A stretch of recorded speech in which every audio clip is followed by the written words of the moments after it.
बिस्मिल्लाहिर्रहमानिर्रहीम। अस्सलाम वालेकुम डियर स्टूडेंट्स, मैं मुखातब हूँ तारीख़ पाकिस्तान सेकेंड ईयर के तलबा से। अज़ीज़ तलबा, जैसा कि आप जानते हैं कल 26 तारीख़ को आपका टेस्ट है हिस्ट्री ऑफ पाकिस्तान का। तो उस टेस्ट को हमने तैयार करना है और उस टेस्ट के अंदर कौन सी चीज़ें शामिल होंगी, किस तरह से आप टेस्ट को प्रिपेयर करेंगे, किन चीज़ों को फोकस करेंगे, MCQs शॉर्ट क्वेश्चंस आप कहाँ से तैयार करेंगे, ये सारी चीज़ें अभी हम डिस्कस करने वाले हैं। तो अज़ीज़ तलबा, पहली बात तो ये आप माइंड में आपके होगा कि हमने लास्ट वीक जो है उसमें हमने सेकंड चैप्टर स्टार्ट किया था और सेकंड चैप्टर का एक मखसूस पोर्शन जो है वो हमने पढ़ा था। वो कहाँ से कहाँ तक था वो डियर स्टूडेंट्स, सेकंड चैप्टर जो कि आप जानते हैं आइनी इस्लाहात कॉन्स्टिट्यूशनल डेवलपमेंट्स पर मुश्तमिल था।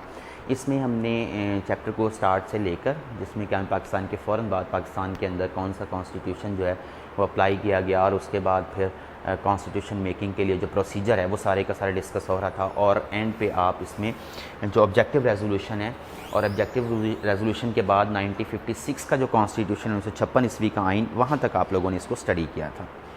तो अज़ीज़ तलबा, आइनी इस्लाहात के अंदर अगर आप देखें क़याम पाकिस्तान के फ़ौरन बाद, आप जानते हैं हमने डिस्कस किया क्लास के अंदर तफसीली कि पाकिस्तान जो है वो एक इस्लामी रियासत है। तहरीक पाकिस्तान की बुनियाद नज़रिया इस्लाम था, पाकिस्तान इस्लाम के नाम पर हासिल किया गया।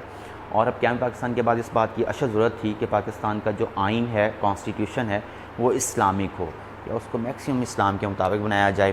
तो डियर स्टूडेंट्स, क़याम पाकिस्तान के फ़ौरन बाद पाकिस्तान की पहली आइन साज असम्बली ने आइन साजी पर काम शुरू किया, बट एक टाइम टेकिंग प्रोसीजर था और फ़ौरन 2-4 दिन का काम नहीं था कि कॉन्स्टिट्यूशन मेकिंग की जाती और पाकिस्तान में अपना इंडिपेंडेंट कॉन्स्टिट्यूशन जो है उसको अप्लाई किया जाता। तो इसके लिए जब तक हमने अपना इंडिपेंडेंट आइन बनाना था, उस वक़्त तक मुल्क का निज़ाम चलाने के लिए एक कॉन्स्टिट्यूशन की ज़रूरत थी। तो अज़ीज़ तलबा, ये पाकिस्तान की इब्तदाई मुश्किलात फर्स्ट लास्ट चैप्टर के अंदर भी हमने पढ़ा था कि आइनी मसाइल शुरू में पाकिस्तान को दरपेश थे। अब उन मसाइल के हल के लिए भी हमने पढ़ा था कि फ़ौरी तौर पे पाकिस्तान के बाद पाकिस्तान के अंदर जो 1935 ईस्वी का एक्ट था, गवर्नमेंट ऑफ इंडिया एक्ट 1935, उसको अप्लाई किया गया और उसको नाम दिया गया था इंटराइम कॉन्स्टिट्यूशन या अबूरी आइन 1947 ईस्वी। तो अज़ीज़ तलबा, इसको डिटेल में फिर इसके आर्टिकल्स, इसके फ़ीचर्स वगैरह वो हमने पढ़े थे। और इसके अंदर डेजिग्नेशन स्टेट के अंदर जो टॉप डेजिग्नेशंस थे वो कौन से थे, governor general, prime minister and other members of cabinet. So सारे का सारा हमने उसके फ़ीचर्स के अंदर डिस्कस किया है 1935 ईस्वी के एक्ट के अंदर। तो अज़ीज़ तलबा, अब चैप्टर हमारा स्टार्ट ये यहाँ से होता था कि 1935 ईस्वी के एक्ट को क़याम पाकिस्तान के फ़ौरन बाद पाकिस्तान का निज़ाम आर्ज़ी तौर पर चलाने के लिए राइज किया गया, अप्लाई किया गया उसको और नाफिज किया गया। और उसके फ़ौरन बाद पाकिस्तान में जो पाकिस्तान की पहली आइन साज असम्बली थी, उसको ये ज़िम्मेदारी सौंपी गई कि वो पाकिस्तान के लिए एक आज़ाद आइन जो है वो मुरतब करें या उसको तरतीब दे बनाए। तो अज़ीज़ तलबा, आप जब चैप्टर को स्टार्ट करेंगे टेस्ट की तैयारी के लिए, तो आपने सारे का सारा पर्सपेक्टिव, पस मंज़र जो है पाकिस्तान का वो माइंड में रखना है, उसको लिखना है कि क़याम पाकिस्तान के फ़ौरन बाद 1935 ईस्वी का एक्ट बतौर अबूरी आइन मुल्क के अंदर नाफिज हुआ और ये आइन इस तरह से मुल्क में आर्ज़ी तौर पर मुल्क का निज़ाम चलने लगा।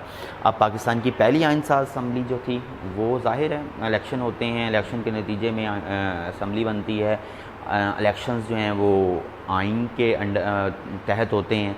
तो आइन ही नहीं था तो इलेक्शन कौन से, फिर ये असम्बली कहाँ से आई। तो अज़ीज़ तलबा, ये भी हमने डिटेल से क्लास के अंदर डिस्कस किया था कि आपको याद होगा कि आपने 9th क्लास के अंदर 1945 था 1946 ईस्वी के आम इंतखाबात, जनरल इलेक्शंस ऑफ 1945 to 1946 को हमने डिस्कस किए थे, पढ़े थे।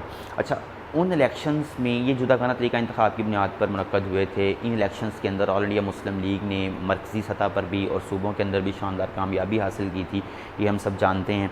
और इसमें फिर ऑल इंडिया मुस्लिम लीग के टिकट पर जिन लोगों ने इलेक्शन जीता था, तो क़याम पाकिस्तान के बाद पाकिस्तान की पहली आइन साज असम्बली के मेंबर्स उन्हीं को बनाया गया। इस तरह से पहली आइन साज असम्बली भी वजूद में आई और पहला आइन जो कि 1935 ईस्वी का एक्ट था, जिसको नाम दिया गया था 1947 ईस्वी के अबूरी आइन का, उसको नाफिज किया गया। उसको नाफिज करने के बाद असम्बली भी बन गई, आइन भी, निज़ाम चलने लगा। और इस असम्बली को फिर जो रिस्पॉन्सिबिलिटी, इसको बेसिक रिस्पॉन्सिबिलिटी थी वो पाकिस्तान के लिए लेजिस्लेशन थी, लॉ मेकिंग थी, आइन बनाना था इस असम्बली ने। तो इसके लिए इस असम्बली ने एफ़र्ट शुरू की। Definitely the first prime minister of Pakistan Liaquat Ali Khan जो हैं, उनके एफ़र्ट्स जो हैं वो बहुत ज़्यादा हैं। तो लियाकत अली ख़ान ने जो पहला इसकी कामयाबी ऐसी असम्बली की, वो करारदाद मकासद थी, ऑब्जेक्टिव रेजोल्यूशन। अब ऑब्जेक्टिव रेजोल्यूशन जो है ये स्टूडेंट्स को आप जानते हैं कि ये बताया था, मैंने समझाया था क्लास के अंदर, इसके आर्टिकल्स भी हमने पढ़े थे, थ्रू हेडिंग्स पढ़े थे, हेडिंग्स भी बनाई थी, एक्स्ट्रा चीज़ें भी इसमें ऐड की थी। इसमें से MCQ शॉर्ट क्वेश्चन कहाँ से कैसे बन सकते थे, ये सारी चीज़ें वहाँ पे डिस्कस हुई थी। तो अज़ीज़ तलबा, इसमें आप ये बात याद रखेंगे माइंड के अंदर कि एक करारदाद मकासद जो है ये आइन नहीं है। फर्स्ट सेंटेंस हमने यहीं से शुरू किया था। ये आइन बनाने के लिए एक लाया अमल था, आइन बनाने के लिए एक स्ट्रक्चर था, एक ढांचा था, एक रोड मैप था, जिसको मद्देनज़र रखते हुए पाकिस्तान का आइन तरतीब या दिया जाना था, मुरतब किया जाना था। और इसके अंदर तकरीबन वो तमाम शकूक व शबात जो आइन साजी के रास्ते में हायल थे, उनको दूर कर दिया गया था। तो लियाकत अली ख़ान का ये बहुत बड़ा कारनामा था। और अच्छा, इस तरह से फिर आगे जो गवर्नमेंट्स था, हुकूमती ढांचा रियासत का, लियाकत अली ख़ान, आफ्टर दैट जो ख्वाजा नाज़मुद्दीन, पाकिस्तान के पहले गवर्नर जनरल कायदे आज़म, दूसरे गवर्नर जनरल ख्वाजा नाज़मुद्दीन, पाकिस्तान के लियाकत अली ख़ान की वफ़ात के बाद ख्वाजा नाज़मुद्दीन प्राइम मिनिस्टर बन गए। आई थिंक जो थे वो चौधरी मोहम्मद अली, वो पाकिस्तान के आए second governor general. After that Liaquat Ali Khan के बाद, ख्वाजा नाज़मुद्दीन के बाद फिर ये प्रोसीजर सारे का सारा ग़ुलाम मोहम्मद, चौधरी ग़ुलाम मोहम्मद, और उसके बाद सिकंदर मिर्ज़ा, 4 गवर्नर जनरल इस दौर के अंदर जो प्राइम मिनिस्टर्स हैं, उनका वो सारे का सारा आपको स्ट्रक्चर का पता होना चाहिए। ये MCQ शॉर्ट क्वेश्चंस में आपसे पूछा जा सकता है। करारदाद मकासद को एज अ लॉन्ग टॉपिक आप देखेंगे, इसके मुख्तलिफ आर्टिकल के तौर शॉर्ट क्वेश्चंस भी पूछे जा सकते हैं। इसके बाद फिर लास्ट आर्टिकल हमारा 1956 का कॉन्स्टिट्यूशन था, 1956 ईस्वी का आइन। 1956 ईस्वी का आइन जो है वो क्या पाकिस्तान के तकरीबन 7 साल के बाद बनाया गया और इसको मुल्क में अप्लाई किया गया, नाफिज़ किया गया। ये 23 मार्च 1956 को नाफिज़ हुआ। जब ये नाफिज़ हुआ तो उस वक़्त Sikandar Mirza was the governor general of Pakistan and Chaudhry Muhammad Ali was the prime minister of Pakistan. तो ये हमें पता था। और इसके बाद फिर ये 2 साल और 7 माह नाफिज़ रहा। ये सारी चीज़ें क्लास के अंदर डिस्कस हुई हैं, मैं आपको जस्ट रोड मैप दे रहा हूँ। अच्छा, इसको एज अ लॉन्ग टॉपिक, इसको एज लॉन्ग टॉपिक देखेंगे। इन चीज़ों के अंदर से आप MCQ शॉर्ट क्वेश्चन, वो सारा पस मंज़र उसको माइंड में रखेंगे। यहाँ पर आपकी सहूलत के लिए मैंने पेज नंबर 226 और पेज नंबर 239 आपकी जो बुक है उस पर मैंने मेंशन किया हुआ है, आपको लिखवाया भी है क्लास के अंदर।